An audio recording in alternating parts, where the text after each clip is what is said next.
আর এবার একটি সাফল্যের খবর, গর্বের খবর। ৬৬তম গ্র্যামি অ্যাওয়ার্ডে ভারতীয় শিল্পীদের জয় জয়কার। ৩টি গ্র্যামি অ্যাওয়ার্ড জিতে নিলেন Zakir Hossain. Best global music performance, best contemporary instrumental বিভাগে পুরস্কার জিতেছেন জাকির হোসেন।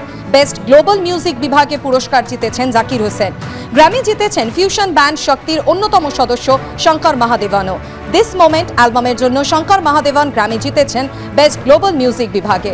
এর আগে 2009 সালে গ্র্যামি জেতেন পদ্মবিভূষণ জাকির হোসেন। 15 বছর পর আবার একসঙ্গে 3টি গ্র্যামি পুরস্কার প্রবাদ প্রতিম শিল্পীর ঝুলিতে।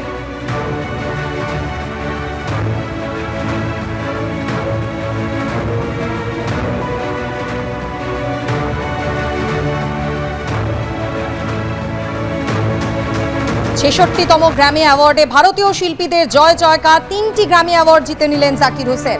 এর আগে 2009 সালে গ্র্যামি জিতেছিলেন পদ্মবিভূষণ জাকির হোসেন। 15 বছর পর আবার তিনটি গ্র্যামি অ্যাওয়ার্ড প্রবাদ প্রতিম শিল্পীর ঝুলিতে। হাসপাতালের দেওয়ালে পানের পিকের দাগ, হাসপাতাল চত্বরে যত্রতত্র ছড়িয়ে আবর্জনা, পড়ে রয়েছে ব্যবহৃত গ্লাভস, সিরিঞ্জ, তুলো, গজ, রক্ত পরীক্ষার ভায়াল থেকে শুরু করে রোগীদের ব্যবহৃত বিছানা। এই ছবি রাজ্যের অন্যতম সুপার স্পেশালিটি হাসপাতালের। চিকিৎসাধীন সঙ্গীত শিল্পী কবির সুমনকে দেখতে বৃহস্পতিবার কলকাতা মেডিকেল কলেজে যান মুখ্যমন্ত্রী মমতা বন্দ্যোপাধ্যায়। এই ছবি তার চোখ এড়ায়নি। মেডিকেলের এই ছবি দেখে ক্ষুব্ধ স্বাস্থ্য সচিব নারায়ণ স্বরূপ নিগম। পরদিনই স্বাস্থ্য ভবনে কলকাতা মেডিকেলের অধ্যক্ষ ও উপাধ্যক্ষ, কলকাতা পুরসভার সাফাই বিভাগ এবং পূর্ত দফতরের আধিকারিকদের স্বাস্থ্য ভবনে তলব করেন তিনি। সূত্রের খবর, স্বাস্থ্য সচিব জানতে চান কেন হাসপাতাল চত্বর অপরিচ্ছন্ন, ঠিকমতো জঞ্জাল সাফাই হয় না কেন। কলকাতা মেডিকেল কলেজের তরফে জানানো হয়, হাসপাতাল চত্বরে সাফাইয়ের কাজ করে কলকাতা পুরসভা। এজন্য পুরসভাকে বছরে 2 কোটি টাকা করে দেওয়া হয়। পুরসভার তরফে প্রতিদিন 28 জন করে সাফাই কর্মী আসার কথা থাকলেও কাজে আসেন 4 থেকে 5 জন। সূত্রের খবর, সাফাইয়ের পরে কলকাতা মেডিকেল কলেজের এক আধিকারিককে দিয়ে নথিতে নিয়মিত সই করানো হয়েছে। তা সত্ত্বেও এত অপরিচ্ছন্নতা কেন? নজরদারি কতটা চালানো হয়? এই প্রশ্ন করা হলে হাসপাতাল কর্তৃপক্ষ সদুত্তর দিতে পারেননি বলে সূত্রের খবর। অবিলম্বে হাসপাতাল পরিষ্কারের নির্দেশ দিয়েছে স্বাস্থ্য ভবন। এরপরই শনিবার জরুরি বৈঠকে বসে রোগী কল্যাণ সমিতি। সেই বৈঠকে সিদ্ধান্ত হয়েছে পুরসভার কাজে নজরদারি করা হবে।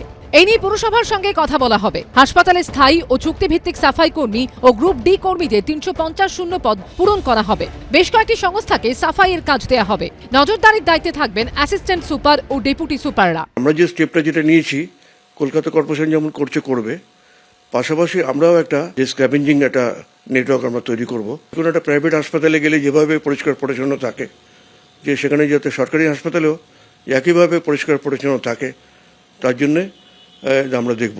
কলকাতা মেডিকেল কলেজের উপাধ্যক্ষ জানিয়েছেন, সাফাইয়ের জন্য বছরে 2 কোটি টাকা কলকাতা পুরসভাকে দেয়া হলেও তাদের চা কর্মী আসার কথা আসেন না। হাসপাতালের সাফাই কর্মীদের মধ্যেও কাজে না এসে সই করার প্রবণতা দেখা গেছে।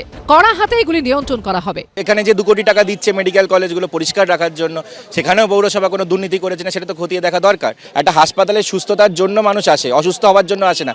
কিন্তু এমন অস্বাস্থ্যকর পরিবেশ হয়ে আছে, এত আবর্জনা হয়ে আছে যে সেখানে যা দেখেও মানুষ বা সেখানে যেসব আবর্জনার সামনে থাকলেও 8 ঘন্টা থাকলেও মানুষ ওখানেই অসুস্থ হয়ে পড়ছেন। মেডিকেল কলেজের ভেতরে পৌরসভার এখতিয়ার নেই যে জঞ্জাল সাফাই কর্মীরা যাবে, যেহেতু ওখানে অনেকগুলো রেস্টুরেন্ট বা ওই খাবারের স্টল, এখান দিয়ে অনেক নোংরা পড়ে, 2 বারের পরিষ্কারের ঠিক হচ্ছে না, তাই আবার পরিষ্কার করতে হবে। এবং মেডিকেল কলেজের ভেতরেও পিডব্লিউকে বলা হয়েছে পরিষ্কার করতে।